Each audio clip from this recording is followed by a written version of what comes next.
இந்த கர்ப்பிணி பெண்ணை சமாதானப்படுத்த முடியாமல் சுற்றியிருந்த அனைவரும் வாயடைத்து நின்றனர். அந்த பெண்ணின் அழுகை குரலை துக்கம் முழுவதுமாக அரித்து தின்றுவிட்டது.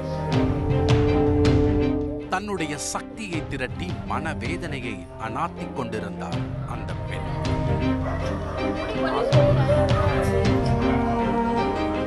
சம்பவ இடத்தில் இருந்த போலீசார் நடந்து முடிந்த பயங்கரத்தை பற்றி விசாரித்துக் கொண்டிருந்தனர். உடைந்து கிடந்த கதவு, பெரித்து கிடந்த ரத்தம், இவையெல்லாம் தான் அந்த கொடூரத்துக்கு சாட்சி. அவங்க 10 பேரா தான் வந்தாங்க. வீட்டுக்குள்ள பூந்து கதவெல்லாம் உடைச்சி ரத்த கலர் ரத்தம் ஆறு மாதிரி ஓடுது சார்.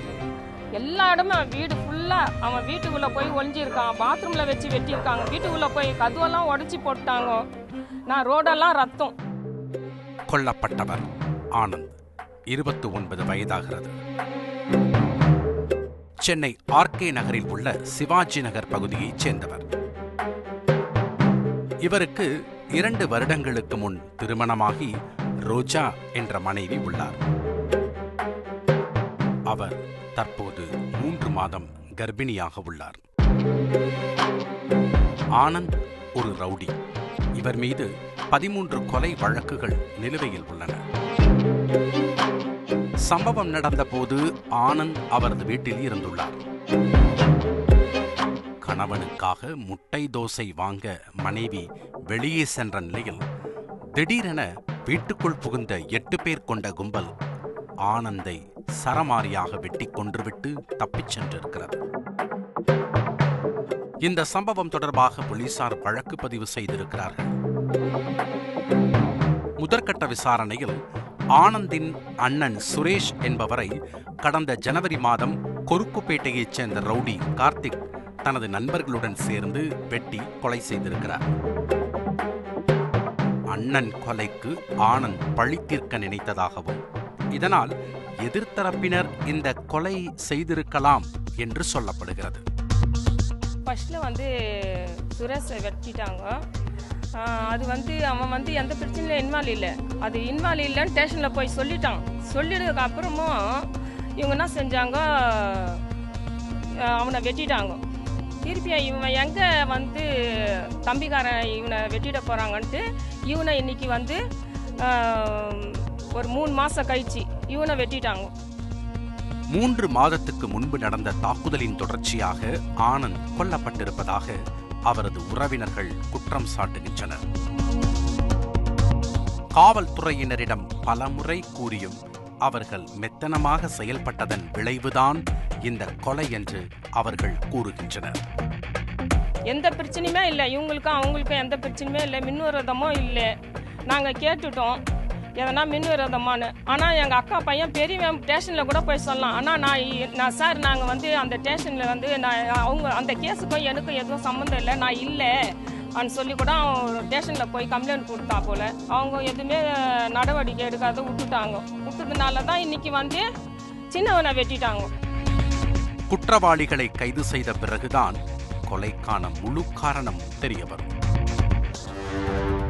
ஆர்கே நகரில் ஆனந்த் கொல்லப்படுவதற்கு ஒரு சில நாட்களுக்கு முன் காசிமேடு திடீர் நகர் பகுதியில் ஒரு கொலை நடந்தது.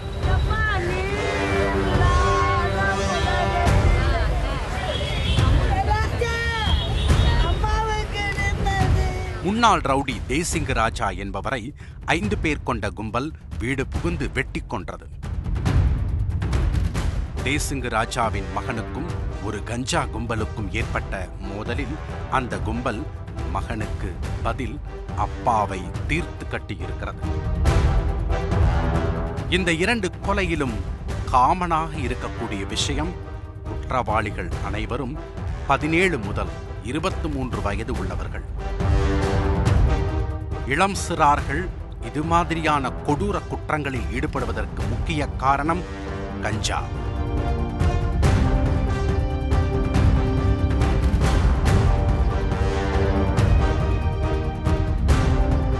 வடசென்னை வண்ணாரப்பேட்டை காவல் சரகம் மற்றும் புளியந்தோப்பு காவல் சரகம் என 2 பிரிவுகளாக பிரிக்கப்பட்டு போலீசார் 24 மணி நேரமும் கண்காணிப்பு பணியில் ஈடுபட்டு வருகிறார்கள். தேர்தல் நடத்தை விதிமுறைகள் அமலில் இருப்பதால் தேர்தல் நேரத்தை பயன்படுத்தி ரவுடிசமும் குற்றப்பின்னணியில் உள்ளவர்களும் ஏற்கனவே கைது செய்து சிறையில் அடைக்கப்பட்டுள்ள நிலையில் பல நபர்களின் பிணை ஆணைகளை புதுப்பித்து தவறு ஏதும் செய்யாமல் இருக்க போலீசார் அவர்களையும் தொடர்ந்து கண்காணித்து வருகின்றனர். அதனால் தற்போது ரவுடிசத்தை இளம் சிறாரும் இளைஞர்களும் கையில் எடுத்திருக்கிறார்கள். கட்டுக்கடங்காமல் உலாவரும் கஞ்சா புழக்கத்தினால் அதை பயன்படுத்தி போதையில் சுற்றித் திரியும் இளைஞர்கள் பட்டாளம் எந்நேரமும் கையில் கத்தியும் அரிவாள்களையும் வைத்துக்கொண்டு வடசென்னையில் சுற்றுவதாக கூறப்படுகிறது. அதோடு குற்ற சம்பவங்கள் நடைபெற இருப்பதை முன்கூட்டியே அறிந்து அதை தடுப்பதற்காக தகவல் கொடுக்க வேண்டியவர்கள் நுண்ணறிவு போலீசார். ஆனால் அதில் இருக்கும் சிலர் கவனக்குறைவாக இருப்பதாகவும் ரவுடிகளோடு பழக்கம் வைத்துக் கொள்வதாலும் இதுபோன்ற சம்பவங்களில் கோட்டை விட்டு விடுவதாகவும் குற்றச்சாட்டு எழுந்திருக்கிறது. கஞ்சா புழக்கத்தை தடுத்து போலீசார் நேர்மையாக பணி செய்தால் மட்டுமே வடசென்னையில் இனி ரவுடிசம் தலை தூக்காமல் இருக்கும் என பொதுமக்கள் கோரிக்கை வைத்திருக்கிறார்கள்.